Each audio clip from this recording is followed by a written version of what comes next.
दोस्तों आज हम लोग रेलवे प्लेटफॉर्म साइंस बुक का प्रैक्टिस सेट नंबर 13 पर इस वीडियो में बात करेंगे। तो आप वीडियो को पूरा देखिए, आपके लिए एक एक सवाल इम्पोर्टेंट है। दोस्तों आपके एग्ज़ाम में इस वीडियो से सेम टू सेम सवाल देखने को मिलेगा, तो आप एक एक सवाल का इम्पोर्टेंट समझिए और अच्छे से तैयारी कीजिए। ओके दोस्तों, चलिए हम लोग डायरेक्ट क्वेश्चन देख लेते हैं। नेक्स्ट क्वेश्चन कह रहा है कि यदि किसी ट्रॉली को 20 मीटर तक धकेलने में किया गया कार्य 1200 जूल हो तो लगाया गया बल ज्ञात कीजिए। तो W बराबर होता है F इंटू एस के, तो F बराबर हो जाएगा W बटा एस के। इसमें W का मान दिया है 1200 जूल और S का मान दिया है 20 मीटर। जब आप कटाएंगे तो 60 न्यूटन का इसमें बल लगेगा, तो लगाया गया बल जो है आपका 60 न्यूटन है। ऑप्शन सी जो है बिल्कुल सही उत्तर हो जाएगा। ओके, चलिए नेक्स्ट क्वेश्चन देख लेते हैं। नेक्स्ट क्वेश्चन कह रहा है कि न्यूटन के गति के प्रथम नियम का अन्य नाम क्या है। 4 ऑप्शन दिया गया है, इनमें से आपको चुनकर बताना है कि न्यूटन के गति के प्रथम नियम का अन्य नाम क्या है। तो आपको जड़त्व का नियम है, अन्य नाम क्या है दोस्तों, तो जड़त्व का नियम है। ऑप्शन डी जो है बिल्कुल सही उत्तर हो जाएगा। ओके, चलिए नेक्स्ट क्वेश्चन देख लेते हैं। नेक्स्ट क्वेश्चन कह रहा है कि गति के 3 नियम इनमें से किसके द्वारा प्रतिपादित किए गए थे। 4 ऑप्शन दिया गया है, इनमें से आपको चुनकर बताना है कि गति के 3 नियम इनमें से किसके द्वारा प्रतिपादित किए गए थे। तो न्यूटन के द्वारा प्रतिपादित किए गए थे। किसके द्वारा प्रतिपादित किए गए थे, तो न्यूटन के द्वारा। ऑप्शन सी जो है बिल्कुल सही उत्तर हो जाएगा। ओके, चलिए नेक्स्ट क्वेश्चन देख लेते हैं। नेक्स्ट क्वेश्चन कह रहा है कि रॉकेट डैश संरक्षण के सिद्धांत पर कार्य करते हैं। 4 ऑप्शन दिया गया है, इनमें से आपको चुनकर बताना है कि रॉकेट डैश के संरक्षण के सिद्धांत पर कार्य करते हैं। तो रॉकेट जो हैं आपको संवेग के संरक्षण के सिद्धांत पर कार्य करते हैं। रॉकेट जो हैं आपको संवेग के संरक्षण के सिद्धांत पर कार्य करते हैं। ऑप्शन ए जो है बिल्कुल सही उत्तर हो जाएगा। ओके, चलिए नेक्स्ट क्वेश्चन देख लेते हैं। नेक्स्ट क्वेश्चन कह रहा है कि न्यूटन के गति के दूसरे नियम का समीकरण क्या है। 4 ऑप्शन दिया गया है, इनमें से आपको चुनकर बताना है कि न्यूटन के गति के दूसरे नियम का समीकरण क्या है। तो F बराबर ma है। क्या है दोस्तों, तो F बराबर ma है। ऑप्शन बी जो है बिल्कुल सही उत्तर हो जाएगा। ओके, चलिए नेक्स्ट क्वेश्चन देख लेते हैं। दोस्तों मैं उम्मीद करता हूँ कि क्वेश्चन आपको अच्छे से समझ में आ रहा है। दोस्तों अगर आपको वीडियो पसंद आती है तो इस वीडियो को लाइक कर दीजिए और कमेंट करके बताइए कि वीडियो आपको कैसे लगी। दोस्तों अभी तक आप इस चैनल को सब्सक्राइब नहीं किए हैं तो प्लीज़ इस चैनल को सब्सक्राइब कर लीजिए और बेल आइकन को भी प्रेस कर दीजिए। ओके, चलिए नेक्स्ट क्वेश्चन देख लेते हैं। नेक्स्ट क्वेश्चन कह रहा है कि किसी वस्तु के संवेग परिवर्तन की दर बल की दिशा में आरोपित असंतुलित बल के समानुपाती होती है। इस नियम को क्या कहा जाता है। तो इस नियम को न्यूटन का गति का दूसरा नियम कहा जाता है। इस नियम को क्या कहा जाता है दोस्तों, तो इस नियम को न्यूटन का गति का दूसरा नियम कहा जाता है। ऑप्शन सी जो है बिल्कुल सही उत्तर हो जाएगा। ओके, चलिए नेक्स्ट क्वेश्चन देख लेते हैं। नेक्स्ट क्वेश्चन कह रहा है कि दीर्घ रेडियो तरंगों की खोज किसने की थी। 4 ऑप्शन दिया गया है, इनमें से आपको चुनकर बताना है कि दीर्घ रेडियो तरंगों की खोज किसने की थी। तो गुलियेमो मार्कोनी ने की थी। किसने की थी दोस्तों, तो आपको गुलियेमो मार्कोनी ने की थी। ऑप्शन डी जो है बिल्कुल सही उत्तर हो जाएगा। ओके, चलिए नेक्स्ट क्वेश्चन देख लेते हैं। नेक्स्ट क्वेश्चन कह रहा है कि आइजैक न्यूटन द्वारा गति के कितने नियम प्रतिपादित किए गए थे। 4 ऑप्शन दिया गया है, इनमें से आपको चुनकर बताना है कि आइजैक न्यूटन द्वारा गति के कितने नियम प्रतिपादित किए गए थे। तो 3 नियम प्रतिपादित किए गए थे। कितने नियम प्रतिपादित किए गए थे, तो 3 नियम। ऑप्शन सी जो है बिल्कुल सही उत्तर हो जाएगा। ओके, चलिए नेक्स्ट क्वेश्चन देख लेते हैं। नेक्स्ट क्वेश्चन कह रहा है कि 20 मीटर पर सेकेंड के वेग से गति कर रहे 50 केजी द्रव्यमान वाले एक पिंड का संवेग क्या होगा। तो संवेग P बराबर होता है m इंटू वी के। तो m का मान दिया है 50 केजी और v का मान दिया है 20 मीटर पर सेकेंड। जब आप गुना करेंगे तो आपको हो जाएगा 1000 केजी मीटर पर सेकेंड हो जाएगा। तो इसका संवेग जो है आपको 1000 केजी मीटर पर सेकेंड हो जाएगा। ऑप्शन डी जो है बिल्कुल सही उत्तर हो जाएगा। ओके, चलिए नेक्स्ट क्वेश्चन देख लेते हैं। नेक्स्ट क्वेश्चन कह रहा है कि जब कार एक घुमावदार सड़क पर मुड़ती है तो उसमें बैठे यात्री स्वयं पर केंद्र की विपरीत दिशा में एक बल महसूस करते हैं। यह बल डैश के कारण होता है। तो यह बल जो है आपको जड़त्व के कारण होता है। यह बल किसके कारण होता है? तो यह बल जो है आपको जड़त्व के कारण होता है। ऑप्शन बी जो है बिल्कुल सही उत्तर हो जाएगा। ओके, चलिए नेक्स्ट क्वेश्चन देख लेते हैं। नेक्स्ट क्वेश्चन कह रहा है कि निम्नलिखित को पूरा करें, जैसे कि द्रव्यमान गुणे त्वरण बराबर होता है। 4 ऑप्शन दिया गया है, इनमें से आपको चुनकर बताना है कि द्रव्यमान गुणे त्वरण किसके बराबर होता है। तो द्रव्यमान गुणे त्वरण जो है आपको बल के बराबर होता है। किसके बराबर होता है? तो बल के। ऑप्शन बी जो है बिल्कुल सही उत्तर हो जाएगा। ओके, चलिए नेक्स्ट क्वेश्चन देख लेते हैं।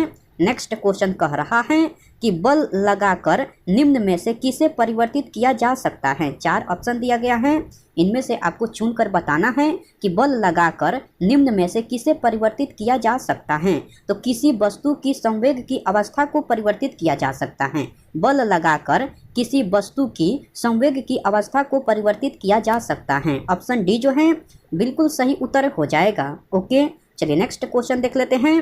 नेक्स्ट क्वेश्चन कह रहा है कि यदि वेग को 2 गुना कर दिया जाए तो होगा। यदि वेग को 2 गुना कर दिया जाए तो आपको संवेग 2 गुना और गतिज ऊर्जा 4 गुना बढ़ जाएगी। यदि वेग को 2 गुना कर दिया जाए तो संवेग 2 गुना और गतिज ऊर्जा 4 गुना बढ़ जाएगी। ऑप्शन बी जो है बिल्कुल सही उत्तर हो जाएगा।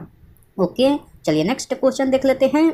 नेक्स्ट क्वेश्चन कह रहा है कि प्रारंभिक स्थिति से अंतिम स्थिति तक विस्थापन का परिमाण डैश होता है। 4 ऑप्शन दिया गया है, इनमें से आपको चुनकर बताना है कि प्रारंभिक स्थिति से अंतिम स्थिति तक विस्थापन का परिमाण डैश होता है। तो आपको न्यूनतम दूरी होता है। क्या होता है परिमाण? तो न्यूनतम दूरी होता है। ऑप्शन सी जो है बिल्कुल सही उत्तर हो जाएगा। ओके, चलिए नेक्स्ट क्वेश्चन देख लेते हैं। नेक्स्ट क्वेश्चन कह रहा है कि न्यूटन के गति के नियमों का प्रकाशन वर्ष क्या था। 4 ऑप्शन दिया गया है, इनमें से आपको चुनकर बताना है कि न्यूटन के गति के नियमों का प्रकाशन वर्ष क्या था। तो आपको 1687 था। क्या था प्रकाशन वर्ष? तो 1687 था। ऑप्शन डी जो है बिल्कुल सही उत्तर हो जाएगा। ओके, चलिए नेक्स्ट क्वेश्चन देख लेते हैं। नेक्स्ट क्वेश्चन कह रहा है कि न्यूटन का गति का दूसरा नियम है। न्यूटन के गति का दूसरा नियम जो है आपको बल के प्रभाव को समझने में सहायक है। न्यूटन का गति का दूसरा नियम जो है आपको बल के प्रभाव को समझने में सहायक है। ऑप्शन बी जो है बिल्कुल सही उत्तर हो जाएगा। ओके दोस्तों, चलिए नेक्स्ट क्वेश्चन देख लेते हैं। नेक्स्ट क्वेश्चन कह रहा है कि किसी वस्तु को ऊर्ध्वाधर ऊपर की ओर फेंका गया और यह भूमि से अधिकतम ऊंचाई h तक पहुंची। इसके ऊपर जाने के दौरान ऊंचाई h के 1/4 पर वस्तु में डैश होगा। तो ऊंचाई h के 1/4 पर वस्तु में कम स्थितिज ऊर्जा और अधिक गतिज ऊर्जा होगा। क्या होगा दोस्तों? तो कम स्थितिज ऊर्जा और अधिक गतिज ऊर्जा होगा। ऑप्शन डी जो है बिल्कुल सही उत्तर हो जाएगा। ओके, चलिए नेक्स्ट क्वेश्चन देख लेते हैं। नेक्स्ट क्वेश्चन कह रहा है कि लंबी कूद के दौरान एक एथलीट कूदने से पहले दौड़ता है। ऐसा करना उसका संवेग बढ़ाता है। ऐसा करना उसका संवेग को बढ़ाता है। ऑप्शन बी जो है बिल्कुल सही उत्तर हो जाएगा। ओके, चलिए नेक्स्ट क्वेश्चन देख लेते हैं। नेक्स्ट क्वेश्चन कह रहा है कि यदि 25 केजी द्रव्यमान वाली एक वस्तु पर 75 न्यूटन बल लगाया जाता है तो उत्पन्न त्वरण क्या होगा। तो F बराबर होता है m इंटू ए के। क्या होता है? F बराबर m इंटू ए होता है। तो A बराबर हो जाएगा F बटा m के। तो इसमें F का मान दिया है आपको 75 न्यूटन और m कितना दिया है? 25 केजी दिया है। जब आप कटाएंगे तो 3 मीटर पर सेकेंड स्क्वायर हो जाएगा। तो इसमें उत्पन्न त्वरण जो है आपको 3 मीटर पर सेकेंड स्क्वायर हो जाएगा। तो ऑप्शन बी जो है बिल्कुल सही उत्तर हो जाएगा। ओके, चलिए नेक्स्ट क्वेश्चन देख लेते हैं। नेक्स्ट क्वेश्चन कह रहा है कि एक गतिमान वस्तु का संवेग कुछ कारकों पर निर्भर करता है। निम्नलिखित में से कौन सा कथन सबसे उपयुक्त है। तो गतिमान वस्तु का संवेग उसके द्रव्यमान और वेग पर निर्भर करता है। यही कथन जो है सबसे उपयुक्त है। कौन सा कथन सबसे उपयुक्त है दोस्तों? तो आपको गतिमान वस्तु का संवेग उसके द्रव्यमान और वेग पर निर्भर करता है। यही कथन जो है सबसे उपयुक्त है। तो ऑप्शन बी जो है बिल्कुल सही उत्तर हो जाएगा। ओके, चलिए नेक्स्ट क्वेश्चन देख लेते हैं। नेक्स्ट क्वेश्चन कह रहा है कि ठोस सतह द्वारा किसी भी वस्तु पर सामान्य दिशा में लगाए गए बल को क्या कहते हैं। 4 ऑप्शन दिया गया है, इनमें से आपको चुनकर बताना है कि ठोस सतह द्वारा किसी भी वस्तु पर सामान्य दिशा में लगाए गए बल को क्या कहते हैं। तो सामान्य बल कहते हैं। क्या कहते हैं दोस्तों? तो सामान्य बल कहते हैं। ऑप्शन ए जो है बिल्कुल सही उत्तर हो जाएगा। ओके, चलिए नेक्स्ट क्वेश्चन देख लेते हैं। नेक्स्ट क्वेश्चन कह रहा है कि डैश वेग में परिवर्तन की दर होती है। 4 ऑप्शन दिया गया है, इनमें से आपको चुनकर बताना है कि कौन वेग में परिवर्तन की दर होती है। तो आपको त्वरण जो है वेग में परिवर्तन की दर होती है। कौन होती है? तो त्वरण जो है वेग में परिवर्तन की दर होती है। ऑप्शन बी जो है बिल्कुल सही उत्तर हो जाएगा। ओके, चलिए नेक्स्ट क्वेश्चन देख लेते हैं। नेक्स्ट क्वेश्चन कह रहा है कि चलती हुई बस में रुकने के लिए ब्रेक लगाने पर यात्री आगे की ओर गिरने लगता है और रुकी हुई बस के गति करने पर पीछे की ओर गिरने लगता है। यह डैश के कारण होता है। तो यह जो है आपको जड़त्व के कारण होता है। यह किसके कारण होता है? तो यह जड़त्व के कारण होता है। ऑप्शन डी जो है बिल्कुल सही उत्तर हो जाएगा। ओके, चलिए नेक्स्ट क्वेश्चन देख लेते हैं। नेक्स्ट क्वेश्चन कह रहा है कि यदि हम पेड़ की शाखा को तेजी से हिलाएं तो कुछ पत्तियां पेड़ से अलग हो जाती हैं। यह डैश के कारण होता है। तो यह आपको जड़त्व के कारण होता है। यह किसके कारण होता है? तो यह जड़त्व के कारण होता है। ऑप्शन डी जो है बिल्कुल सही उत्तर हो जाएगा। ओके, चलिए नेक्स्ट क्वेश्चन देख लेते हैं। नेक्स्ट क्वेश्चन कह रहा है कि निम्नलिखित में से कौन सा एक वस्तु पर लागू संतुलित बल का प्रभाव है। 4 ऑप्शन दिया गया है, इनमें से आपको चुनकर बताना है कि कौन सा एक वस्तु पर लागू संतुलित बल का प्रभाव है। तो आपको एक वस्तु की आकृति में परिवर्तन है। कौन है दोस्तों? तो एक वस्तु की आकृति में परिवर्तन है। ऑप्शन ए जो है बिल्कुल सही उत्तर हो जाएगा। ओके, चलिए नेक्स्ट क्वेश्चन देख लेते हैं। नेक्स्ट क्वेश्चन कह रहा है कि एक आदमी 5 न्यूटन का बल लगाकर एक पुस्तक धकेलता है। इस बल द्वारा किए गए कार्य को ज्ञात करें, क्योंकि पुस्तक को धकेलने की दिशा में 30 सेंटीमीटर विस्थापित किया गया है। तो आपका सही उत्तर हो जाएगा W बराबर होता है FS के। तो F का मान दिया है इसमें 5 न्यूटन और S का मान दिया है 30 सेंटीमीटर। सेंटीमीटर को हम मीटर में बदलने के लिए 100 से भागा करेंगे। अब कटाएंगे तो कितना हो जाएगा? जब कटाने पर 1.5 आपको 1.5 जूल आएगा। तो इसमें किया गया कार्य जो है आपको 1.5 जूल है। इसमें किया गया कार्य कितना है? तो 1.5 जूल है। ऑप्शन सी जो है बिल्कुल सही उत्तर हो जाएगा। ओके, चलिए नेक्स्ट क्वेश्चन देख लेते हैं।